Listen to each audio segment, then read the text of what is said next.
I'm going to calm down a bit now, maybe for a little while, by talking to Van Connor, who's a film critic. Van, good evening. Good evening to you, Petrie. And I'm not only a film critic, I'm a film critic who has to get his COVID jabs in Newmarket, where Matt Hancock is the actual MP. I mean, seriously, I am absolutely fuming about this. I mean, I'm thrilled because I can't wait to watch it. But, and that's the thing, isn't it? They've pulled a blinder. I'm waiting for the movie, you know? Oh, please don't tempt him. Right, let's talk about Superman, something that Matt Hancock definitely isn't. Henry Cavill is officially Superman again. Is it Cavill? Cavill? Some people, Cavill? I think Americans call him Cavill. I think we call him Cavill. I think it's Cavill. It's Cavill. I've literally just watched a movie with him in, and I don't know for sure. So he's in Enola Holmes 2 at the end of this week on Netflix. So look for, and he is like one of the best things in it, same as the first one. But yes, he's Superman again. I recently had to go and see Black Adam. I don't recommend doing that, incidentally. It's quite a turgid movie. Oh, is it? But at the very end, sort of after the credits, he turns up. It's like the worst kept secret in the universe, because this was all over TikTok literally before the film had even come out somehow, almost like it had been, a paranoid person might assume, leaked intentionally. No, surely not. So Henry Cavill is back. Today is the very, very first day that James Gunn has worked as the head of DC Films. Henry Cavill is back in. Superman has returned, pun intended. And within 2 days of him getting that returning job, he announced that he was quitting The Witcher, his popular Netflix show, where he will be replaced by none other than Liam Hemsworth. Thor's brother. So they really searched long and hard on this one. But the interesting thing about having Henry Cavill back as Superman is that, and this is the quote, he's excited to tell a story with an enormously joyful Superman, which, if we're being really, really honest, after 10 years of these DC movies, would be a bit of a change of pace. I mean, seriously, they're quite bleak. How much more can they string this Superman story out? I mean, look, we know what's going to happen. Superman's going to save the world, right? I don't need to sit through 2.5 hours to see him again save the world. You know what? I take very different positions, because there's so many great Superman movies from the comics, and there's so many great Superman stories, from the comics, that I would love to see adapted for the screen. We've still never seen Brainiac on the big screen. Like, that is one of the key Superman villains. We've never seen that character. They've been trying to get Brainiac into Superman movies since the Salkinds were making them in the 80s, and it's just never happened. I hope it works out. I'm really happy that he's back in the role, in one sense, because, well, I mean, I don't fancy going through another 5 years of them trying to cast Superman, because it's always just what actor has brown hair and could look good and looks good in glasses. That's it. That's it, really. Who could pull it? It's always a physical thing. So we've got that to look forward to. There's no set release date or anything yet. They are taking pictures from writers at this moment to decide what the direction of Superman is. I could write it. I've got a matchbox. I agree. Superman has a girlfriend and then saves the world. There you go. That's the script done. Usually his wife now. Actually, they kind of gave up on Lois Lane being his girlfriend a long time. She's nowadays just his wife. Have they got children that fly around the nursery or stuff? On TV, they actually do. On TV, on Superman and Lois, where he's played by the very, very talented Tyler Hoechlin, they have teenage sons. It's about an older Superman and Lois, like in their sort of 40s. And anyway, neither here nor there.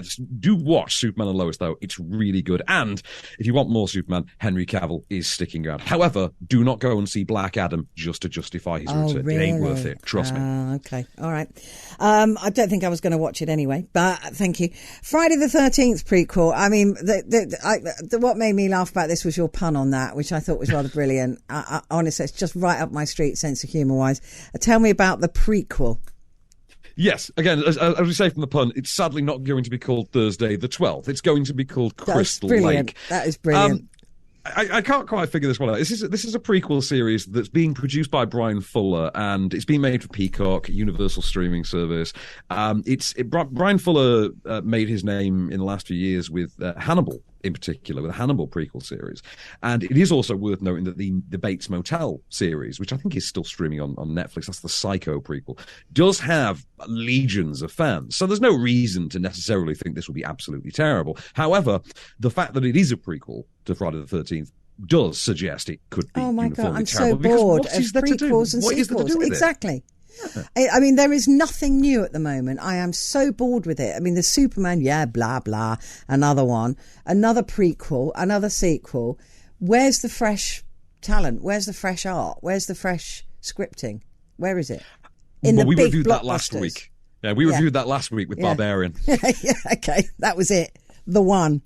That was it. You get like one a month now. That's kind of how it works. Although it's worth noting that last week we did have the release of the first ever mainstream studio gay rom-com, and no one turned up for it. So, what? Yeah. Oh, no. I mean, I didn't turn up for it either, but I will be watching it. That's, again, right up my street. I think that would be brilliant.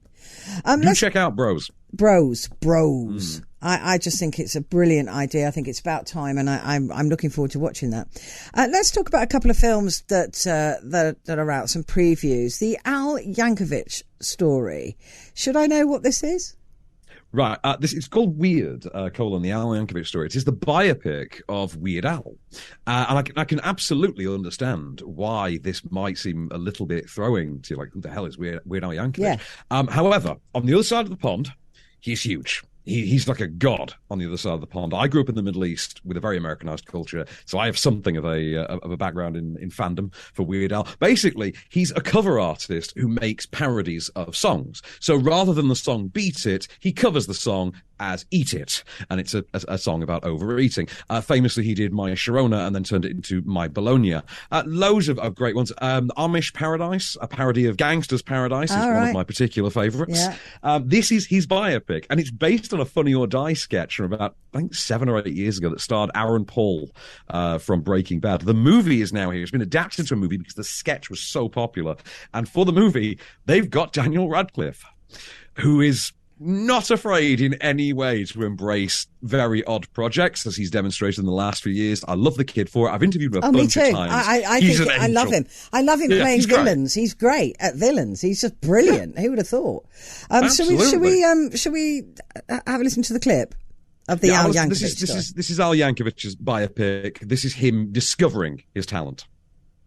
I'm tired of people thinking I'm some kind of joke. Your dad and I agreed it would be best if you just stop being who you are and doing the things you love. My whole life, all I wanted. I'm afraid we found your son at a polka party. Just to make up new words to a song that already exists. Oh, well, you should do that then.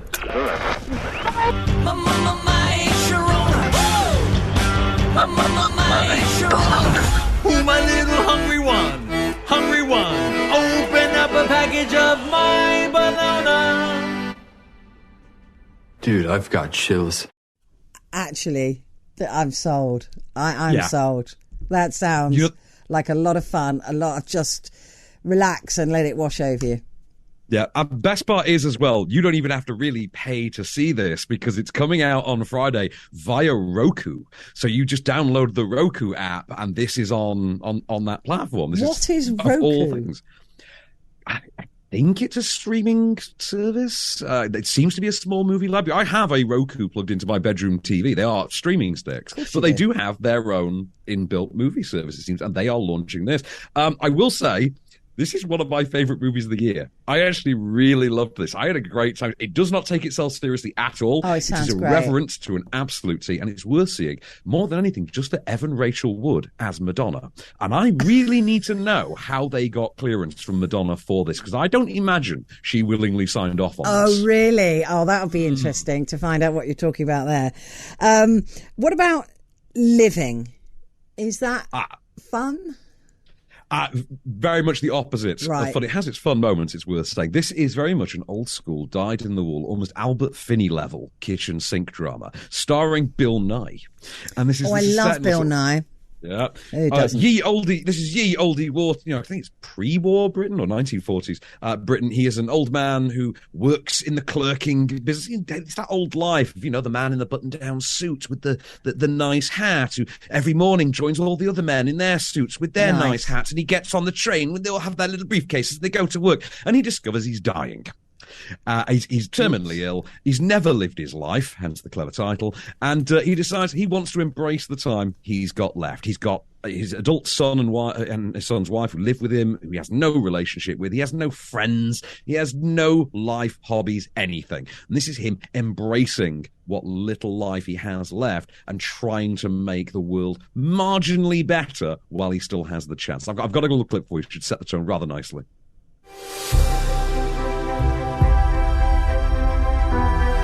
Mr. Williams, a little on the frosty side, perhaps. Not too much fun and laughter.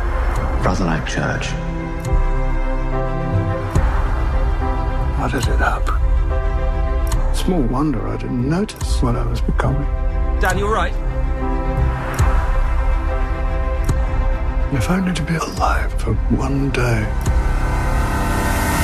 But I realise it. I don't know how. Oh. Blimey. That's a bit heavy, isn't it? This is a bit of a tearjerker at times. Yeah, and I don't think I can really cope. does bring them out. I'm not sure I can cope with that. No. Well, I can tell you that when we came out of our screening, we had more than a few red eyes. Yeah. Among them. More than a few adult men calling their dads. Yeah. To see if they're all right. To make amends, kind of thing. That's interesting. Yeah. I mean, I love Nye. I love Bill Nye. I think he brings something magical to everything he does. Whether it be hard comedy or hard drama like this, but I think the subject matter's a bit. I think he'll wind time. up getting some BAFTA love for it. This is definitely the kind of thing that BAFTA are just going to eat up. So I could see this going down really well sort of after Christmas as we start to get more heavily into the awards season. I don't think it's quite going to go down like the Oscar route because it doesn't really have that sort of transatlantic appeal so much. Like I say, it is a very distinctly British kitchen sink drama. I don't really think that sells that well across the pond. But I could see this getting some BAFTA love. Yeah. Yeah, it sounds like it may be a day when I'm feeling far too happy and I want to bring myself down. Come down, yeah, come down. Yeah. Maybe I'll watch that. Now, the director of Disney's Raya and The Last Dragon. Tell me about this. So, what's his name? Carlos Lopez Estrada, I believe is his name. One of the two directors of Raya and the Last Dragon, which is just this criminally underrated Disney movie from I think last year. And he has taken on the job of rewriting and directing the much anticipated live action adaptation of an anime from about 6 years ago called Your Name. And anyone who saw it just cheered at the sound of that because everyone who's seen Your Name loves Your Name. It is an anime movie about a teenage boy and a teenage girl who wake up having swapped bodies. And this happens to them every time they fall asleep. They swap bodies and they start leaving each other messages and getting to know one another. They start to fall for one another and they come together to stop a natural disaster. That's a bit narcissistic, isn't it? I think if I remember it correctly, they have to stop a volcano. It's either a volcano or a meteor. I can't think. It's been a few years since I saw it. But J.J. Abrams and his Bad Robot label are doing the movie. Yeah. He does some really nicely weird stuff, actually. I love it. Nicely weird. Yeah, nicely weird. I love it. Now, the Last Dragon. These are the cartoons, aren't they? The Last Dragon. Yeah, Raya and the Last Dragon. It was a really fun movie from the last 2 years that stars with Awkwafina as a talking dragon, and it's just. I mean, I don't know if you have kids. It's an absolute banger to stick on Disney Plus. Great one for sort of Sunday afternoon kind of a thing. Whimsical, fun. It's got a thieving acrobatic baby in it, which is always good value for money. You can't have a film without that, really. Exactly. And what about Raya?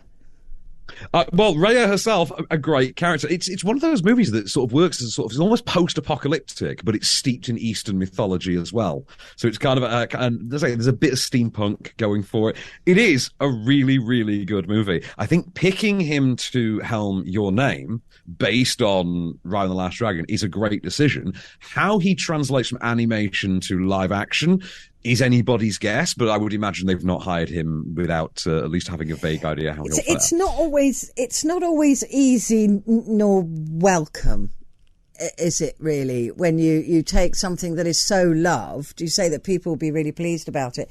I always have a sense of fear and dread when somebody's taken something that I love and they're redoing it. I mean, I treated myself the other night to a Hitchcock evening. Ooh, which? It's my favourite thing to do. I love Hitchcock. Come on.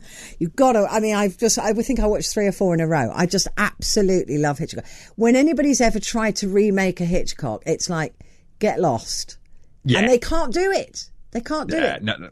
Psycho was terrible. No one ever needs to see that. I will say, though, unrelated, no, if you're a Hitchcock fan, there's a movie out this Friday starring Micah Monroe called Watcher.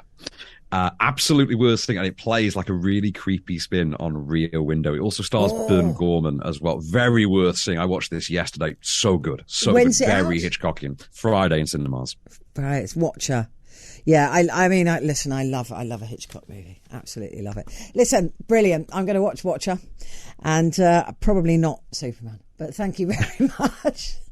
Van, lovely to see you. Lovely to talk to you. Van Connor there. Film critic. So the Yankovic Story, which sounds brilliant. I shall be definitely trying to watch that. Living, I think I'll live instead of watching that.